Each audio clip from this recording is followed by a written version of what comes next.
ഇതെന്താ ഇരുട്ടത്തൊരു പരിപാടി എന്നായിരിക്കും നിങ്ങൾ ചിന്തിക്കുന്നത്. വേറൊന്നുമല്ല, ഇത് ബർത്ത്ഡേയുടെ തലേദിവസം നൈറ്റ് ആണ് കേട്ടോ. ലാസ്റ്റ് മിനിറ്റ് ഒരു ഒരുക്കങ്ങളൊക്കെ ഉണ്ടാവുമല്ലോ എല്ലാ പരിപാടിയുടെയും തലേദിവസം. അതുപോലത്തെ ഒരു ദിവസമായിരുന്നു അന്നും. സെപ്പറേറ്റ് ഒരു വീഡിയോ എടുക്കാൻ വെച്ചപ്പോൾ നമുക്ക് സാഹചര്യം കാരണം പറ്റിയില്ല. സോ ചെറിയ ക്ലിപ്സ് എടുത്തിട്ട് ഈ വീഡിയോയുടെ കൂട്ടത്തിൽ ആഡ് ചെയ്യാന്ന് വിചാരിച്ചു കേട്ടോ. ഈ വേദിക് 21 എന്ന് പറയുന്നത് നമ്മൾ പ്രിന്റ് ഔട്ടൊക്കെ നേരത്തെ എടുത്ത് വെച്ചിട്ടുണ്ടായിരുന്നു. അപ്പോൾ ഒട്ടിക്കാൻ സമയം കിട്ടിയില്ല. അപ്പോൾ തലേദിവസം തന്നെ അതും ചെയ്യേണ്ടി വന്നു. അതുപോലെ ക്ലോത്ത്സ് ഒക്കെ തേക്കാനൊക്കെ ഉണ്ടായിരുന്നു. അപ്പോൾ അതൊക്കെ ഈ രാത്രിയാണ് ചെയ്യാനായിട്ടിരുന്നത് അവനെ ഉറക്കിയ ശേഷം. മണി അപ്പോൾ ഒരു 10-11 ആയിട്ടുണ്ടാവും. അങ്ങനെ ആ പരിപാടിയൊക്കെ ചെയ്തു. നമ്മൾ വേദൂസിന്റെ ബർത്ത്ഡേ ജൂൺ 24 ആണ് കേട്ടോ പ്ലാൻ ചെയ്തിരുന്നത്. കാര്യം അന്ന് അവന്റെ ജന്മനക്ഷത്രമായിരുന്നു. അപ്പോൾ അന്ന് ചെയ്യാന്ന് കരുത് വേറൊന്നും അല്ല, നമ്മുടെ വെഡിങ് ആനിവേഴ്സറി, വേദൂസ് വന്നിട്ടുള്ള ആദ്യത്തെ wedding anniversary June 23. So next day അവന്റെ ജന്മനക്ഷത്രവും വന്നു. അപ്പോൾ ജന്മനക്ഷത്രം വന്നാലും 1 year ആയി എന്ന് തന്നെയാണല്ലോ. അപ്പോൾ നമ്മൾ അന്ന് സെലിബ്രേറ്റ് ചെയ്യാം, ഒരു സ്പെഷ്യൽ ആയിട്ടിരിക്കട്ടെ എന്ന് കരുതി. പക്ഷേ നിലച്ചിരിക്കാതെ അവന് ജൂൺ 20 നമ്മൾ കേക്ക് വരെ ഓർഡർ കൊടുത്തു. കറക്റ്റ് കേക്ക് ഓർഡർ കൊടുത്തിട്ട് വന്ന ആ ദിവസം അവന് വല്ലാണ്ട് പനി പിടിച്ചു. 101-102 വരെയൊക്കെ പനി പോയി. എനിക്കും അതിലും ചെറിയ ഫീവർ വന്നിട്ടുണ്ടായിരുന്നു. പക്ഷെ ഞങ്ങൾക്ക് വന്ന അത്ര ആ ഒരു സിംറ്റംസേ അല്ലായിരുന്നു മോന് വന്നത്. എൻ്റെ ഡിഫറെൻ്റ് ആയിരുന്നു.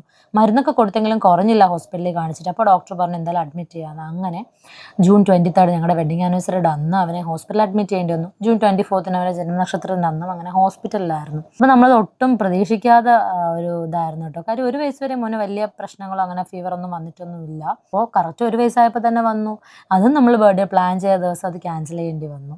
അങ്ങനെ ഹോസ്പിറ്റൽ ഡേയ്സ് ഒക്കെ വളരെയധികം ടഫറായിരുന്നു. അറിയാമല്ലോ, നമ്മൾ ഈ 1 വയസ്സായ കുഞ്ഞിനെ കൊണ്ടിട്ടിരിക്കുമ്പോൾ ക്യാനിലേക്ക് കുത്തി അയ്യോ കയ്യൊക്കെ അനങ്ങാതെ നോക്കണം. പക്ഷേ ഒരു രക്ഷയില്ല, കയ്യൊക്കെ അനങ്ങി. ഒരു തവണ ഇട്ട ക്യാനിലാവാൻ ഒടിഞ്ഞു, പിന്നെ ഒന്നും കൂടെ ഇടേണ്ടി വന്നു. അങ്ങനെ ഭയങ്കര പാടായിരുന്നു. എന്തായാലും എങ്ങനെയൊക്കെ 5 ദിവസം ഞാനും അതിലും കൂടെ തള്ളി നീക്കിയിട്ട് അവനെയും കൊണ്ട് ഓക്കെ ആയിട്ട് അവിടെ നിന്ന് ഡിസ്ചാർജ് ആയി ഇറങ്ങി. അപ്പോൾ പിന്നെ ഞങ്ങൾ ജൂലൈ 4 തന്നെ അവൻ്റെ ബർത്ത്ഡേ സെലിബ്രേറ്റ് ചെയ്യാമെന്ന് വിചാരിച്ചു. അങ്ങനെ ഈ ക്ലോത്തൊക്കെ അയച്ചപ്പോൾ ഞാൻ അതിലിനോട് പറയുമായിരുന്നു, കഴിഞ്ഞ വർഷം ഈ ദിവസം ഹോസ്പിറ്റലിൽ ലേബർ പെയിനൊക്കെ സഹിച്ച് രാത്രി കിടക്കുമായിരുന്നു. ഇപ്പോൾ ഇതാ നോക്കിയേ അവൻ്റെ ബർത്ത്ഡേ സെലിബ്രേറ്റ് ചെയ്യുന്ന ഒരുക്കങ്ങൾ ചെയ്യുകയാണ്.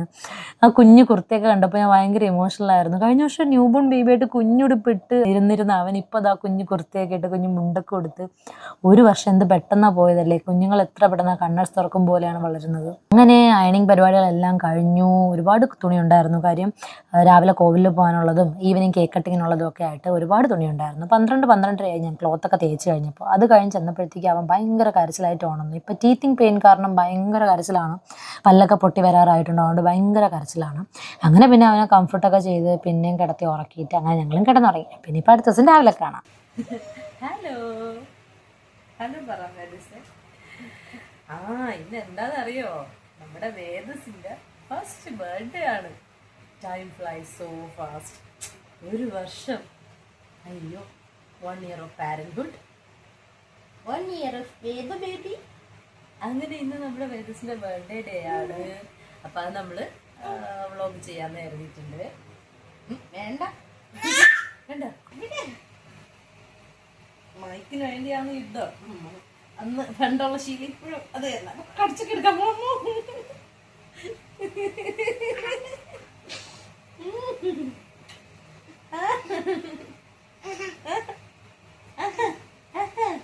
തെങ്ങൊക്കെ വച്ചിരിക്കുകയായിരുന്നു നമ്മൾ. തെങ്ങൊക്കെ രാവിലെ എന്തായാലും കോവിലിൽ പോകണം. കോവിലിൽ പോയിട്ട് വന്നിട്ട് പിന്നെന്താ കുറച്ച് കിച്ചൺ പരിപാടികളുണ്ട്.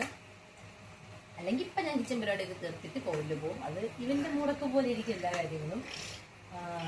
കുറച്ച് എന്താ കിച്ചടീസ്, പിന്നെന്താ ഓലൻ കൂട്ടുകറി, അങ്ങനെ കുറച്ച് കറികൾ മാത്രം ഞാൻ വയ്ക്കാൻ നേരിട്ടിട്ടുണ്ട്.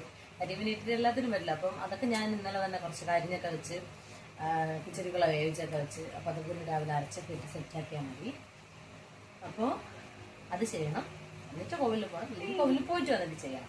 ഞാൻ എന്തായാലും ഇപ്പോൾ ഉറങ്ങി ഗ്യാപ്പിന് കുളിക്കാൻ പോയി. ഞാൻ എണീച്ച് പോയതുകൊണ്ട് തന്നെ അവൻ പെട്ടെന്ന് ഉറങ്ങും. ഇപ്പോൾ ഒരു 6:30 മണി ആയതേ ഉള്ളൂ. അല്ലെങ്കിൽ ഒരു 7 മണി വരെ 7:15 വരെ ഉറങ്ങും. ഞാൻ എണീച്ച് പോയതുകൊണ്ട് ഉറങ്ങും. അപ്പം ഞാൻ കരുതി ഇനിയിപ്പോൾ എന്തായാലും ഉറക്കണ്ട, എന്തായാലും കോവിലിൽ കൊണ്ടുപോകണമല്ലോ. പോയിട്ട് വന്നിട്ട് കുറച്ച് കഴിഞ്ഞ് ഉറക്കാമെന്ന് വിചാരിച്ചു.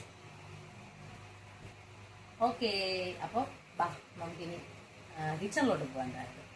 എനിക്ക് പണ്ടേ ഉള്ളൊരു ഹാബിറ്റാണ് കേട്ടോ. എന്ത് ഫംഗ്ഷനോ അല്ലെങ്കിൽ എന്ത് കാര്യം ഉണ്ടെങ്കിലും കറിയൊക്കെ വെക്കണം എന്നുണ്ടെങ്കിൽ ഞാൻ തലേദിവസം എല്ലാം അരിഞ്ഞൊക്കെ വെക്കും, പച്ചക്കറികളൊക്കെ. അപ്പോൾ അതാകുമ്പോൾ നമുക്ക് രാവിലെ കുറച്ചുകൂടി ഈസി ആയിരിക്കും. അങ്ങനെ ഞാൻ കിച്ചടിയും റോസ് കിച്ചടിയും വെള്ള കിച്ചടിയും വെക്കാം. പിന്നെ അതുപോലെ കൂട്ടുകറി ഓയിലിനും വെക്കാമെന്ന് പറഞ്ഞു. ബാക്കിയൊക്കെ അമ്മ വെക്കാമെന്ന് പറഞ്ഞു കേട്ടോ. അപ്പോൾ അതുകൊണ്ട് അതിനുള്ളതൊക്കെ ഞാൻ തലേദിവസം അരിഞ്ഞു വെച്ചു.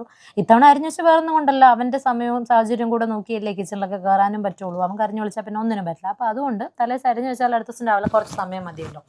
അങ്ങനെ അതൊക്കെ രാവിലെ വന്ന് വേവിക്കാനൊക്കെ അടുപ്പത്തിട്ട് കിച്ചടിയും ഇതൊക്കെ വെച്ചു. അപ്പോൾ അമ്മ അടുപ്പത്തിട്ട് ബാക്കി തോരനും അവിയലും ഒക്കെ വെക്കുകയായിരുന്നു. അങ്ങനെ ഏകദേശം ഒരു മണിക്കൂർ കൊണ്ട് ഞാൻ പരിപാടിയൊക്കെ തീർത്തോട്ടെ. 6:45 കയറി 7:45 കഴിഞ്ഞു.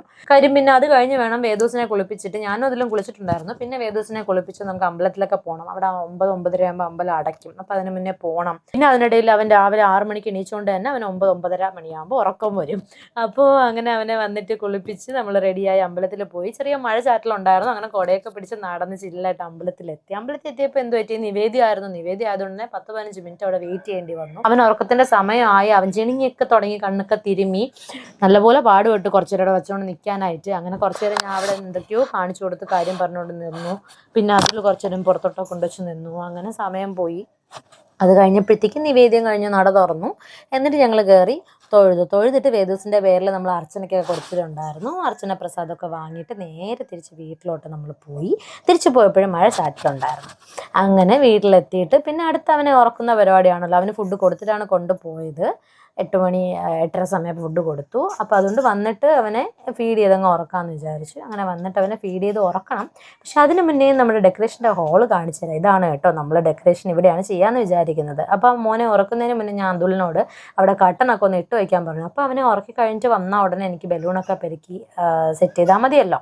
അപ്പോൾ ഈ ബലൂൺ പെരുക്കുന്ന ഐഡിയാസും കാര്യങ്ങളൊക്കെ ഞാൻ ഇങ്ങനെ വിചാരിച്ച് വെച്ചത് കാരണം അതിൽ പറഞ്ഞു, നീ തന്നെ എല്ലാം ചെയ്തോ, ഞാൻ ഹെൽപ്പായിട്ട് നിൽക്കുക, ഐഡിയ ഒന്നും എൻ്റെ അടുത്ത് ചോദിക്കരുത് എന്ന് പറഞ്ഞിട്ടുണ്ടായിരുന്നു. അപ്പോൾ എനിക്ക് ടെൻഷൻ ഉണ്ടായിരുന്നു, ദൈവമേ എല്ലാം ശരിയായിട്ട് വരുമോ, വിചാരിച്ച പോലെ വയ്ക്കാനൊക്കെ പറ്റുമോ എന്നുള്ളത്. ബലൂണ് നമുക്ക് പെരുക്കുക, അത് സ്ട്രിപ്പിൽ കയറ്റുക എന്നുള്ളതല്ലോ, അത് കറക്റ്റ് പ്ലേസ് ചെയ്യുക എന്നുള്ളതാണ് ഏറ്റവും വലിയ ടാസ്ക്. അപ്പോൾ അതിന് വേണ്ടിയിട്ട് ഞാൻ ഫിഷിംഗ് ത്രെഡൊക്കെ വാങ്ങിച്ചിട്ടുണ്ടായിരുന്നു. ഫിഷിംഗ് ത്രെഡ് ആകുമ്പോൾ ട്രാൻസ്പെറൻ്റ് ആണ്. അത് നമുക്ക് ബലൂണ് ഹാങ് ചെയ്ത് റോഡ് എന്തെങ്കിലുമൊക്കെ മുകളിൽ ഇപ്പം നമ്മുടെ കർട്ടൻ്റെ റോഡ് ഉണ്ടെങ്കിൽ അതിൽ ഹാങ് ചെയ്ത് നിർത്താം. അങ്ങനെയായിരുന്നു എൻ്റെ ഐഡിയ. അപ്പോൾ അതുപോലെ ടൈം ലാഭിക്കാൻ വേണ്ടിയിട്ട് അവനെ ഉറക്കിയ ഗ്യാപ്പിലാണ് നമ്മൾ ബലൂണൊക്കെ പെരുക്കിയത്. സോ പെട്ടെന്ന് പെരുക്കി തീർക്കണം. അതുകൊണ്ട് നമ്മൾ ബലൂണ് പെരുക്കുന്ന ഈ ഒരു കറണ്ടിൽ വെക്കുന്ന ഈ ഓട്ടോമാറ്റിക് ഒരു മെഷീൻ നമ്മൾ റെൻറ്റിന് മേടിച്ചിട്ടുണ്ടായിരുന്നു. അഫോർഡബിൾ റേറ്റ് ആയിരുന്നു, 150 ഉണ്ടായിരുന്നുള്ളൂ റെൻറ്റ്. അപ്പോൾ അത് നമുക്ക് ഈസിയാണ്, ടൈം ലാഭമാണ്, നമുക്ക് പെട്ടെന്ന് പരിപാടിയും കഴിഞ്ഞു. ഒരു 70-80 ബലൂൺ അടുപ്പിച്ചുണ്ടായിരുന്നു. അതെല്ലാം നമ്മൾ പെട്ടെന്ന് തന്നെ പെരുക്കി തീർത്തു. പിന്നെ ഞാനൊരു 260 ലോങ് എന്ന് പറയുന്ന ഒരു ബലൂൺ മേടിച്ചിട്ടുണ്ടായിരുന്നേ. ഒരു 10 വാങ്ങിയത്. അത് ലോങ് ആയിട്ട് നീളത്തിനുള്ളൊരു ബലൂണാണ്. നമുക്ക് ബലൂൺസ് ക്ലസ്റ്റർ ചെയ്ത് ജോയിൻ ചെയ്യാനായിട്ട് അത് നല്ല ഹെൽപ്ഫുൾ ആയിരുന്നു. ആ ട്രിക്കൊക്കെ ഞാൻ യൂട്യൂബിൽ നിന്നും അവിടെ നിന്ന് ഇവിടെ നിന്നൊക്കെ തപ്പിപ്പിടിച്ച് എടുത്തതായിരുന്നു. കാര്യം എനിക്കാണല്ലോ ഈ ഉത്തരവാദിത്തം തന്നേക്കുന്നത് എൻ്റെ ഹസ്ബൻഡ്. അപ്പോൾ അതുകൊണ്ട് ഫ്ലോപ്പ് ആവാൻ പാടില്ലല്ലോ. അങ്ങനെ ആ ട്രിക്ക് അങ്ങനെ യൂട്യൂബിൽ നിന്നൊക്കെ എടുത്തിട്ടാണ് ഞാൻ ആ ബലൂണൊക്കെ വാങ്ങിയത്. അപ്പോൾ അത് നല്ല സക്സസ് ആയി കേട്ടോ ആ ട്രിക്ക്. ഈ ബലൂൺ ക്ലസ്റ്റർ ചെയ്ത് എല്ലാം കണക്ട് ചെയ്യാനായിട്ട് നല്ല യൂസായി. കാര്യം ഗ്ലൂ ഡോട്ട് വെച്ച് നമ്മൾ ഒട്ടിച്ചാലും വലുതായിട്ട് ഇരിക്കില്ല. അപ്പോൾ അത് അങ്ങനെയൊക്കെ ചെയ്തു. കണ്ടോ, നല്ല നല്ല കുഞ്ഞു കുഞ്ഞു ബോൾസായിട്ട് എല്ലാം ഫിക്സ് ചെയ്ത് വെക്കാനൊക്കെ പറ്റി. എന്നിട്ട് ഞങ്ങൾ കറക്റ്റ് മെഷർ ചെയ്ത് നോക്കിയാണ് ഏതറ്റം വരെ വേണമെന്നൊക്കെ മെഷർ ചെയ്ത് നോക്കിയാണ്. ബലൂൺ സ്ട്രിപ്പിനകത്തേക്ക് ബലൂണൊക്കെ കയറ്റിയിട്ടുണ്ടായിരുന്നു. പിന്നെ ഇനി ഫിഷിംഗ് ത്രെഡ് വെച്ചിട്ട് അതിനെ അവിടെ ഹാങ് ചെയ്യുക എന്നുള്ളതാണ് പരിപാടി. അങ്ങനെ അതൊക്കെ ചെയ്ത് കഴിഞ്ഞു എങ്ങനെ എത്ര പെട്ടെന്ന്. അത് കഴിഞ്ഞ് വേദസിന് സദ്യ കൊടുക്കാനുള്ള സമയമായി. വേദസിൻ്റെ ആദ്യത്തെ പിറന്നാൾ സദ്യ. അങ്ങനെ അവനെ കൊണ്ടിരുത്തി. അവൻ്റെ കുഞ്ഞു കുറത്തെ മുണ്ടൊക്കെ ഇട്ടിട്ട് അവനെ കൊണ്ടിരുത്തി. ഉറക്കമൊക്കെ എണീച്ചിട്ടുണ്ടായിരുന്ന ആള്. അങ്ങനെ സദ്യയൊക്കെ വാരി കൊടുത്തു. 2-3 വട്ടമൊക്കെ കഴിച്ചു. അവന് കിച്ചടിയൊക്കെ ഭയങ്കര ഇഷ്ടമാണ്. അങ്ങനെ കിച്ചടിയൊക്കെ കൂട്ടി സദ്യയൊക്കെ കൊടുത്തു പിറന്നാൾക്കാരന്. കൈ കൊണ്ട് വാരി കഴിക്കാൻ പറഞ്ഞപ്പം അവൻ കാല് കൊണ്ടൊന്ന് വാരാനായിട്ട് ശ്രമം നടത്തുന്നുണ്ടായിരുന്നു ഇടയിൽ. പിന്നെ അവന് ഫുഡൊക്കെ കൊടുത്തു കഴിഞ്ഞ ശേഷമാണ് ഞങ്ങൾക്ക് എല്ലാവർക്കും കഴിക്കാനായിട്ട്.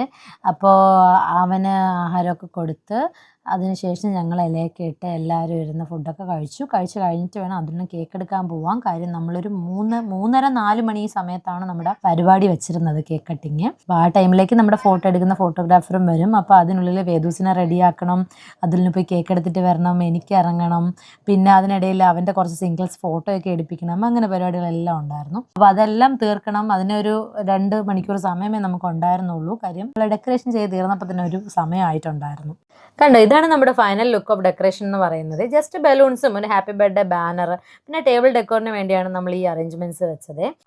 അപ്പോൾ കേക്ക് കട്ടിങ്ങിന്റെ ടൈം ആയപ്പോഴത്തേക്ക് അവന് കേക്ക് കൊണ്ട് വെച്ചപ്പോൾ അതിലെ ടെഡിയും ക്യാൻഡിലും ഒക്കെ കണ്ടപ്പോഴത്തേക്ക് അതൊക്കെ ഒന്ന് പിടിച്ചെടുക്കാനായിട്ട് ഭയങ്കര വെപ്രാളമായിരുന്നു. കേക്ക് 2 പിടിച്ച് കട്ട് വെച്ചപ്പോൾ അവൻ സമ്മതിക്കുന്നുണ്ടായിരുന്നില്ല. എങ്കിൽ അവൻ കാലുകൊണ്ടോ എങ്ങാനും അത് തട്ടിയിടുമായിരുന്നു. അതുകൊണ്ട് അതിൽ അവനെ പിടിച്ച് വെച്ചപ്പോൾ ഞാൻ ജസ്റ്റ് ഇങ്ങനെ കട്ട് ചെയ്തു. അങ്ങനെ വേദസിൻ്റെ ഫസ്റ്റ് ബർത്ത്ഡേ കേക്ക് കട്ടിങ്.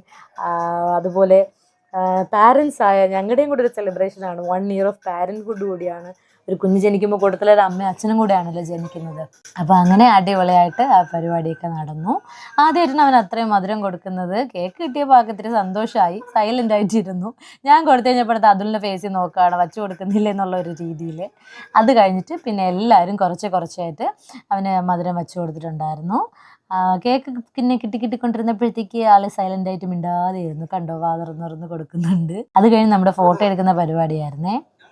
എല്ലാവരും കേക്കൊക്കെ കൊടുത്തു കഴിഞ്ഞിട്ട് ഞങ്ങൾ ജസ്റ്റ് വീടിൻ്റെ പുറത്തോട്ട് ഇറങ്ങി. അവിടെ നിന്ന് ഫോട്ടോയും കുറച്ച് വീഡിയോസൊക്കെ എടുത്തു. അവൻ്റെയും കുറച്ച് വീഡിയോസ് നടത്തിക്കുന്നതൊക്കെ അങ്ങനെയൊക്കെ കുറച്ച് ക്ലിപ്സ് എടുത്തായിരുന്നു വീഡിയോയിൽ ആഡ് ചെയ്യാൻ വേണ്ടിയിട്ട്. നമ്മൾ കുറച്ച് ഫാമിലി ഫോട്ടോയും പുറത്തുനിന്നൊക്കെ എടുത്തു. അങ്ങനെ പിന്നെ അവന് നമ്മൾ ഉമ്മ കൊടുക്കുന്നൊരു പോർഷൻ വീഡിയോ എടുക്കാൻ നോക്കിയപ്പോൾ അവൻ ഭയങ്കര ചിരിയായിരുന്നു. സാധാരണ അത്രയും ഒരു ചിരി പാസ്സാക്കാറില്ല, എന്ത് പറ്റിയെന്ന് അറിയില്ല. പിന്നെ നമ്മൾ എല്ലാവർക്കും ഫുഡൊക്കെ കൊടുത്തു, നമ്മളും ഫുഡൊക്കെ കഴിച്ചു. അപ്പോൾ ഗൈസ് നമ്മുടെ ബർത്ത്ഡേ സെലിബ്രേഷൻ ഇവിടെ കഴിഞ്ഞു. വേദസിന്റെ ഫസ്റ്റ് ബർത്ത്ഡേ നന്നായിട്ട് കഴിഞ്ഞു. നമ്മൾ ജസ്റ്റ് ഫാമിലി മെമ്പേഴ്സ് മാത്രമേ ഉണ്ടായിരുന്നുള്ളൂ. ഒരു ചെറിയ സെലിബ്രേഷൻ ആയിരുന്നു, ഒരു മെമ്മറിക്ക് വേണ്ടി. അവന് നാളെ കാണുമ്പോൾ ഒരു നല്ലൊരു മെമ്മറി ആയിരിക്കാൻ വേണ്ടിയിട്ട് നമ്മൾ ചെറുതായിട്ടൊന്ന് നടത്തിയതാണ്. അപ്പോൾ ആൾ ഉച്ച തൊട്ടേ ഇപ്പോഴേ കണ്ണു തിരുമ്പി തുടങ്ങി. ഉച്ചയ്ക്ക് നേരത്തെ എണീച്ചു. അപ്പൊ അതുകൊണ്ട് നല്ല ഉറക്കവും ടയേർഡൊക്കെയാണ്. കേക്ക് കിട്ടിയ നേരത്തൊക്കെ ഭയങ്കര ചിണുക്കമായിരുന്നു. എങ്ങനെയൊക്കെ അഡ്ജസ്റ്റ് ചെയ്യുന്നത് ചെയ്തു. അപ്പൊ ഇനി വേറൊന്നുമില്ല, ഫുഡൊക്കെ കഴിക്കുക, കിടന്ന് ഉറങ്ങുക. അപ്പൊ അടുത്തൊരു വീഡിയോ കാണുന്നവരെ ബൈ.